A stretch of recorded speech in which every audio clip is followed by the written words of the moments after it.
অক্ষয় তৃতীয়ার সকালবেলা দেখো একটা পুণ্যের কাজ করেছি। একটা গাছকে নিয়ে এসেছি তুলে, যেহেতু আগের দিন বৃষ্টি হয়েছিল, মাটিটা ভেজা ছিল।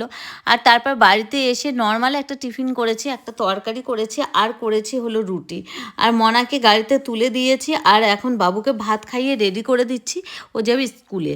আর ব্লগটা দিতে দিতে তোমাদের অনেকটা দেরি হয়ে গেল, কি করব বলো, ইদানিং নানান ঝামেলা ছিল, তারপর আর ভালো লাগছিল না কিছু। আর তারপরে বাবু চলে যাওয়ার পর আমার যেটা ডিউটি, দুটো রুটি নিয়ে বেরিয়ে পড়েছি। এখন এই যে দেখতে পাচ্ছ, দুটো বাচ্চার একটা বাচ্চা দেখো কেমন করে ওরা দুজনই চলে আসবে, তার সাথে ওর মাও চলে আসবে, কিন্তু প্রথম রুটিটা আমি খাওয়াবো গরুকে।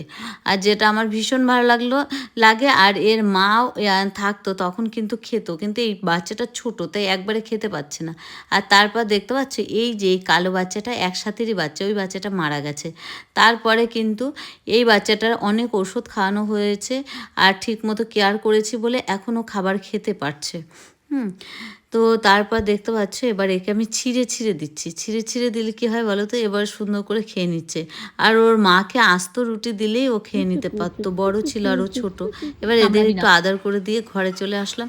আর ঘরে এসে মাসি চলে এসছে, মাসি এবার বাইরে ঝাড় দিয়ে ধুয়ে মুছে দিচ্ছে। মাসিকে চাটা দিলাম, আর ততক্ষণে মাসি রান্নাঘর পরিষ্কার করে বাসন মাজতে বসে গেছে। আমি জামা কাপড়টা ভিজিয়ে দিয়ে তারপর ঘরে চলে এসেছি রুমগুলো ক্লিন করতে।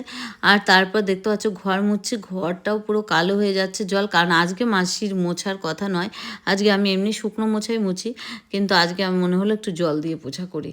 তো সামনের দিন আবার আগামীকাল মাসি মুছে দেবে। তো সপ্তাহে 3 দিন মাসি মুছে, আর বাদবাকি দিন আমি মুছি। ততক্ষণে আবার দেখো মনা চলে এসেছে। আর মনা এসে ওর একটা বায়না, স্কুল থেকে এসে আম মাখা খাবে আর ফোন দেখবে। আর আমি এখন রেডি হয়েছি, বাড়িতে এত কাজকর্ম থাকলে যাওয়া হয়, আর প্রচণ্ড মেঘ করেছে, তাড়াতাড়ি করে দর্শকর্মার দোকানে কিছু জিনিস নেওয়ার ছিল, নিলাম। আর মিষ্টির দোকানে কী মিষ্টি নেবো ভেবে পাচ্ছি না। লাস্টে বোঁদে নিয়ে চলে এসেছি।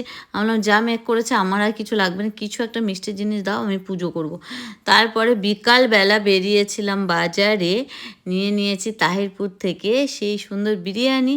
যদিও আজকাল বিরিয়ানি খেতে একদম মন চায় না, তবে ওদের বায়না ছিল তাই নিয়েছি। আর মনার জন্য আমি ভাবলাম একটু বই রাখার র্যাক নিয়ে নিই। তো এটা বেশ ভালো লাগলো। এটা আমার বান্ধবীর দোকান থেকে, বান্ধবীর বরের দোকান থেকেই নিলাম। তো আমি জানতাম না যে এটাই তাদের দোকান। তো আমি যখন বললাম যে আমার বান্ধবীর হাজব্যান্ডেরও দোকান আছে এখানে, তো বললো বান্ধবীর নাম কি। আমি যখন বললাম দাদাভাই চিনতে পারলো, তারপর দুটোই আমাকে দিয়ে দিচ্ছিলো, কিন্তু দুটো নিয়ে কি করে আসবো। তারপর সোনার দোকানে চলে এসেছি। আমি একটা জিনিস বানাতে দিয়েছি, সেটা তোমাদের পরে শেয়ার করব। আর তারপরে এখান থেকে নিয়ে নিলাম লক্ষ্মীর জন্য নূপুর, আর এখানে হলো বালা, হাতের বালা, পায়ের বালা, আর বড় মায়ের জন্য একটা সোনার